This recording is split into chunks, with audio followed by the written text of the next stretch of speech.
Good morning छात्र छात्राओं।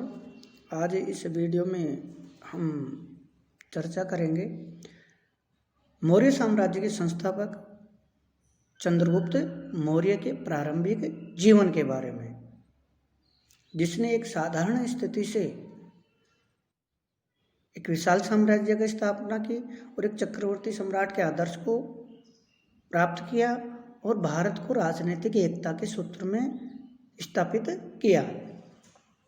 चंद्रगुप्त मौर्य की गणना भारत के महानतम सम्राटों में शासकों में की जाती है।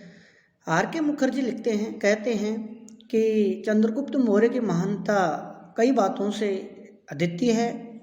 भारतीय इतिहास के इतने कम समय तक शासन करने वाले शासक, जिनमें पुराणों के अनुसार चंद्रगुप्त मौर्य ने 24 वर्ष तक शासन किया, उस इतने कम समय में उसकी उपलब्धियां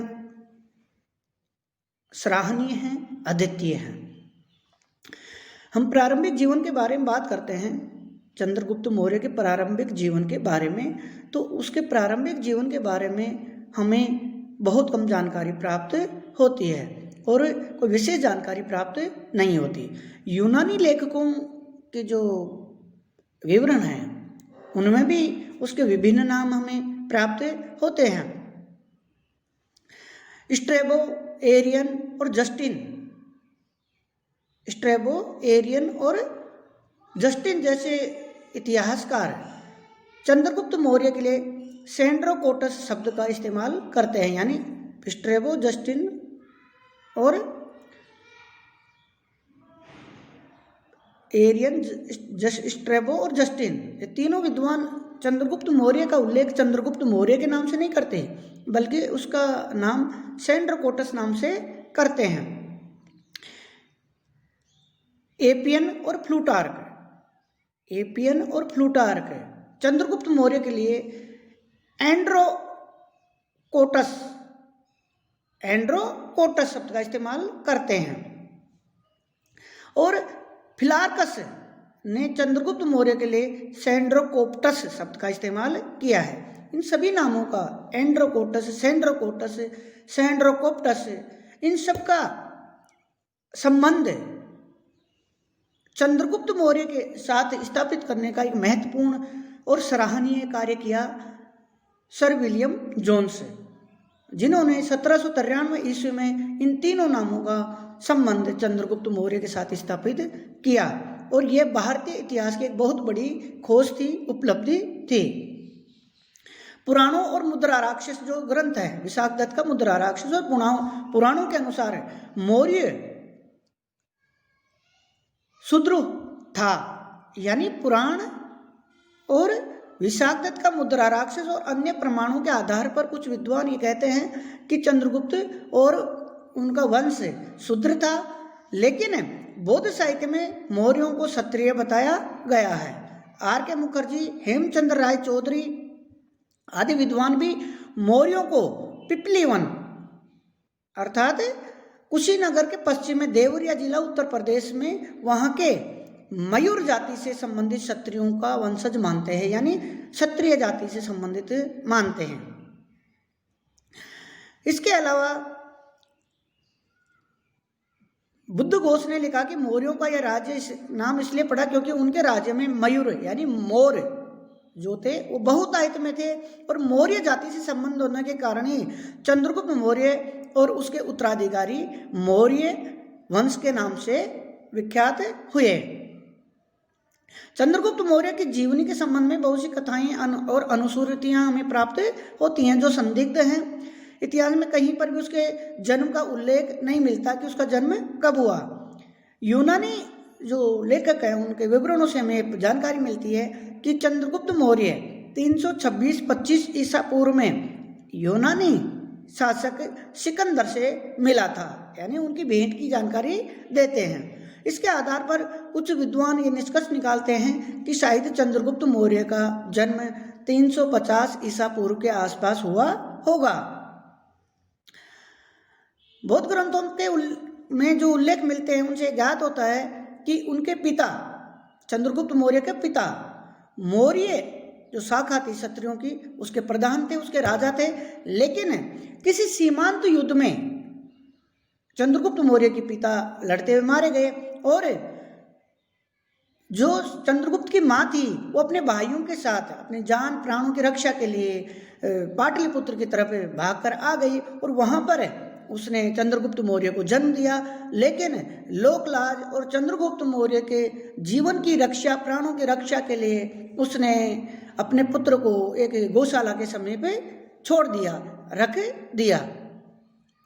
उसके बाद चंद्रगुप्त मौर्य को एक गोपालक जो गाय पालने वाला था उसने चंद्रगुप्त मौर्य का पालन पोषण किया, उसको बड़ा किया, थोड़ा सा पढ़ाया लिखाया, या यूँ कहें कि उस जमाने में जो भी किया जाता था बच्चों के साथ, या गोपालक ने उसका पालन पोषण किया।